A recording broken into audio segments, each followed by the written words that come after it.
But we're going into the Holden Quality Parts HQ Holden Series, and George Elliott, you're a NASCAR champion from years gone by, and I tell you what, I bet you're glad you didn't start in the HQ Holdens.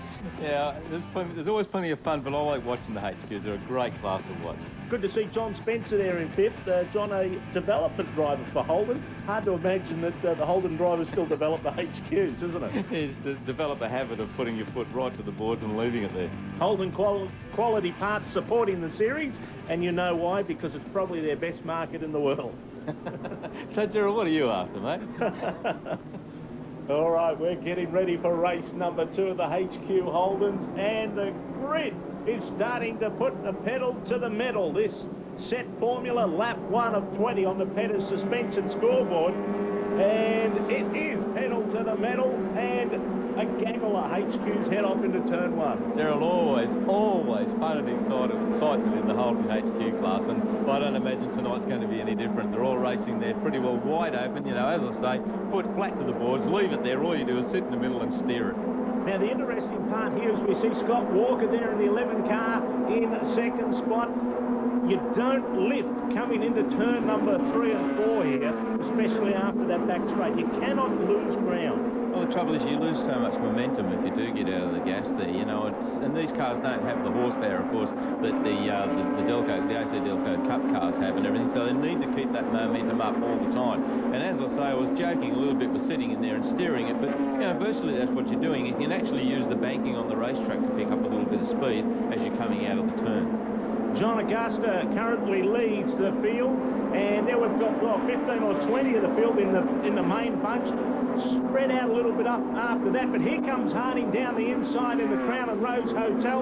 Holden looking for that line through, but he doesn't. He sits back, and John Harding, a former champion. Well, John, you know, John needs to get up a little bit closer there, and if you can just bridge that gap, get right on the inside, almost like what we're looking at now, he would then be able to get the slingshot and get underneath him. Well, the 68 and 24 cars, that 24 is John Spencer, and he is the reigning champion here in the HQs. Yeah, did a great job last year. Fantastic job to take out the championship, and is doing just as fine a job here tonight. Running for David Amor Racing from Terrelgan in Victoria. There's John Harding's gone through to take the lead, and Augusta now looks down the inside line. There's 4 or 5 lines on this racetrack for the HQs. Yeah, that's pretty amazing, Gerald. These cars are, what, they're 25, 28 years old, some of these cars. Here they are, 100 miles an hour. I mean, it's pretty awesome, isn't it? Now, the interesting part is the first time they started here, oh, we've got a spinner. There's Douglas. Lever puts the pedal down again and goes around again. We're going to break. We'll be back after this.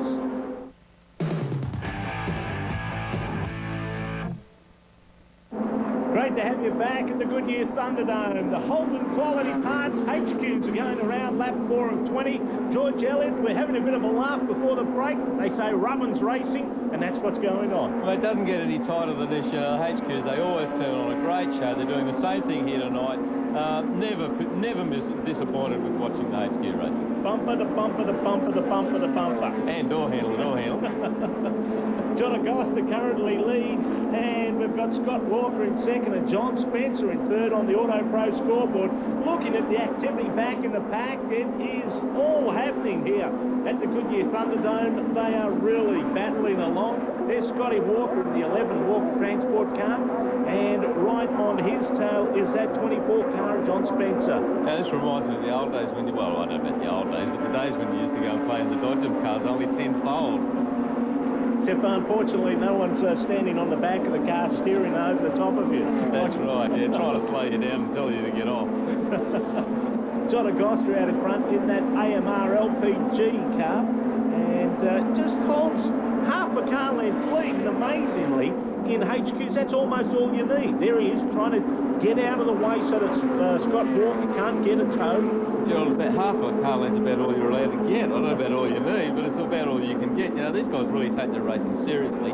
They, you know, they worked really, really hard at it. They did plenty of preparation, a lot of work behind the scenes, and it really shows. As we mentioned earlier, these cars are 25 years old. They're running over 100 miles an hour, and they actually stay together. And Alan Boucher's gone around. 13's gone around as well. That's Glenn McDonald. And boy, we've had a big one in turn number 2. The ready car of Glenn McDonald has copped it from both ends, and so has Boucher. Well, don't you see how fast they're going when something goes wrong too? You know, you watch Boucher's still going there, managed to straighten it up. Oh boy, Boucher's in. Oh my God, Andrew Bomsky's gone off in the HQ Holdens. He has backdoored Alan Boucher like you wouldn't believe. And boy, that's a huge one. Big hit. And Alan Boucher's probably sitting there thinking that it's all over, I've survived it. Next thing you know, starts all over again, and he'd be saying, thanks for coming. Boy, you talk about, yet an absolute bomb has gone off, he would have thought, inside that car. It's good to see Andrew Bomsky moving inside there. No doubt he will be a little bit stunned and dazed. The damage to that car is amazing. On the Repco replay, Boucher has had an earlier spin. All of a sudden, he straightened up, had another spin. Cars are braking, locking the tyres up. And here you go, George, blinded. Bomsky's just run straight into him. You know, Gerald, how lucky is it, or how much good foresight went into the fact that they changed these cars from having normal fuel tanks and actually run fuel cells now? I mean, imagine that would have been catastrophic if it had a fuel tank in it. There's the first incident on the Repco replay. We saw McDonald there and also Dallas Crane, one of the veterans here in HQ Racing at the Goodyear Thunderdome. They've had their earlier spin. Alan Boucher has then come around, gone around again in that Grower's Choice car. That's a second spin. Cars are locking up, and here comes Bomsky through the smoke and over and out. Big hit. It's good to see that he took his own window net down. Once the driver brings a window net down, you know that they're okay. That's an indication to let them know that he's fine. Well, that's a good thing to know. And Andrew Bomsky's car being taken off there. The race has been declared, the Holden Quality Parts race. And let's go down and talk to our winner. Yeah, look, it's a real pity. The AMR LPG ACL car was going fine. I think you could see that it was leading the pack there. Nobody likes to see the race finish under a caution, especially when it's a big one like that. We're just happy to be up the front and do our sponsors the job that we do. The crowd, you know, we like to see the racing, but sometimes time permits other activities, you know. But it's good to get the win under it, because I think we probably would have been able to hang on to it. Well, John Agosta, a happy winner, albeit cautious. He takes that away from Scott Walker, John Spencer in third, John Harding, the Rose and Crown Hotel car in fourth, and Lee Casey